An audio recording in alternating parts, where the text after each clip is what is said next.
Okay, this is number 6 on Are You Ready for Calculus? And basically what we're dealing with there is a absolute value, and they want you to show that this f of x, which is the absolute value of x over x, is the same thing as this piecewise function.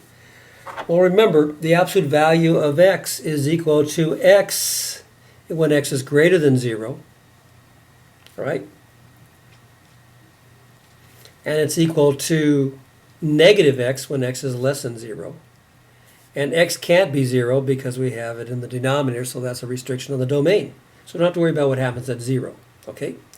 But by the definition, the absolute value is equal to the number when the number is positive, but it's equal to the negative number when it's negative. So you have to understand your definition of the absolute value, because lots of times you're just used to dealing with numbers, but when you deal with variables, you don't know what x is. Well, if I simplify this is going to be x over x, which is 1 when x is greater than 0. And this is going to be negative x over 1 when x is less than 0. I'm sorry, negative x over x when x is less than 0, that's negative 1. So x over x when x is greater than 0, which is 1. Negative x over x when x is less than 0, which is negative 1.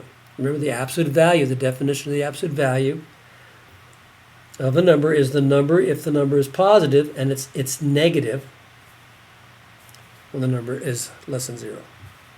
Okay? So the absolute value of 4, as an example, is 4. The absolute value of negative 4 is negative 4, which ends up being positive 4. Okay?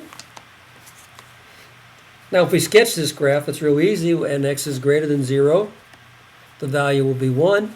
When x is less than 0, the value will be negative 1. So it's real easy to see here that the domain are all real numbers except for when x is 0. Of course, because we got the 0 in the denominator. Can't have the 0 in the denominator, that is. And the range would be all numbers. No, I'm sorry, the range would be only the numbers 1 and negative 1. Those are the only values. Those are the only values that the function takes on. Here the value of the function is 1. Remember, the value is the vertical position. Here the value of the function is negative 1. So that's the range. So that was another one that was a little bit easier, okay?